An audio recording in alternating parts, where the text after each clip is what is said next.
Welcome back to Riding Bikes in San Diego. We are arriving at the train station in San Luis Obispo a little before 6 a.m. And it's been a beautiful trip. I hope that you enjoyed the videos of the past few days, riding around, looking at various types of infrastructure in the SLO area. Some of it is stuff that we're used to, but there are some good ideas here that I would really love to see down in San Diego. I also want to point out that it was very easy to get to the train station because there are bike paths and roads that are designed for bikes that go to this train station, which is very different when you get on the other end of the Surfliner back here in San Diego. We just got off the train, walked across some trolley tracks, and I gotta tell you, for all that people depend on this transit hub, it is pretty gnarly when you get back here because there is no bike infrastructure to get you to and from this train station to other places.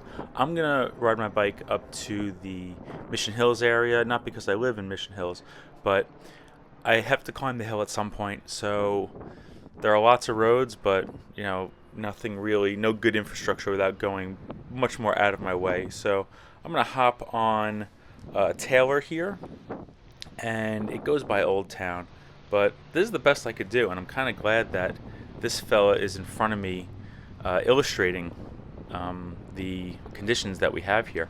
We're staying over to the side. Should we take the lane? Maybe. I don't know. It's pretty busy out here on this. What day was this? Wednesday morning? Something like that? Thursday morning? Um, he's going off. I don't know. He looks like he's riding recreationally. I have a couple of days worth of. I've got a bag on me with some clothes and a couple of other things that I picked up on my way. I got a neat little bag over at the co-op, so I'm enjoying that. But there's just nothing in this area, and I've talked about this street before. You'd think that there would be something. It goes to a major tourist attraction. It goes to a major transit link with buses, trolleys, the Amtrak Surfliner, and it just doesn't make sense to me why there's not better infrastructure. People can walk here, but it takes actually quite a bit to get to the areas where the residential areas where people are living. There are some houses back here, but for the most part, I mean, I think people need to be able to access these services, and it's difficult to do. So usually after that turn that we had behind us, that last intersection, which was Morena, the traffic dies down. But we're going to take Presidio up, and I spoke about this park and this route a bit during pandemic times because the hill I'm about to climb was actually closed to cars for a period of time, and it was pretty magnificent just to have this as a recreational way. There are so many routes for cars to drive on, for drivers to take to get to and from, but when I need to use this, as you saw, a driver just went around me, and this is not a safe road to pass people on. Again, not necessarily blaming the drivers. Nobody's giving me a hard time here. Nobody's blaring on their horns or anything like that. But this is the design we have. I wish that the city of San Diego could create some way to get up and down the mesa more efficiently. We have either this road. I mean, I guess you could take Juan Street, but that's really broken up. It goes around more south to get up to this park. Great route for drivers, maybe, but not a great route. It's steeper than this, actually, if you can believe it. And I don't like riding up it and down it. It feels a lot more dangerous just because it doesn't have the curves. It's a lot straighter of a route, so drivers tend to accelerate more than they do on these winding roads with blind curves. I mean, if you don't want to get up the mesa at Presidio Park here, you could do Washington, but that bike lane dies out before you get all the way to the top to University. The Bachman exchange is closed right now, and you used to be able to ride that at least as far as the parking garage and then take the elevator up in the parking garage. But that option is shut down for at least another 6 months to a year, I think. And then beyond that, you would have to go north of the 8 to get back south of the 8 to go up Texas or the 15. And by then, you're a good 5 miles from here at least. So that's something else that we got to consider.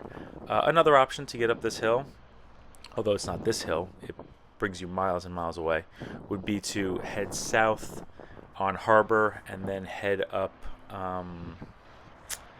go around 5th or go through Little Italy like I did a few days ago.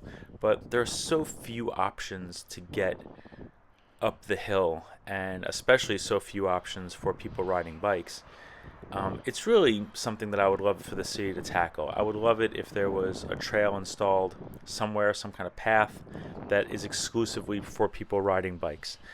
It just feels like it would be a lot safer, and it feels like it would alleviate frustration if there are any drivers who get up behind me. But we haven't had that happen in a little while, not since we started on here. It's because this is not used that much. A couple of drivers are coming down here. People bike up and down this all the time, though. They bike down it all the time. I don't necessarily know how many people bike up it. This isn't a situation where there's a lot of passing, right? So I'm not passing people riding bikes. They're typically not passing me. Not that I'm riding a great bike. I'm just riding my little touring bike, my light touring, my beater bike. But it has some great gearing for the nerds who like that. It's a 50-34 in the front. I got those two options. And then in the back, I'm running a cassette that is 11/36. So if I really need to, I can get past that 1-to-1 ratio on really steep hills. But this hill is actually, I mean, every time I ride it, I'm like intimidated by it, but then I'm actually a little impressed by how easily it can actually go. It's a beautiful ride as long as there aren't drivers coming up behind and getting impatient and trying to jockey around. But again, I can't blame the drivers when there are just so few options. The designs put us in conflict, and I don't want to be in their way, and they don't want me in their way. But these are the situations we have, and this is the conditions that are created and designed for us. The view up here is also fantastic. Highly recommend stopping and checking this out one of these days.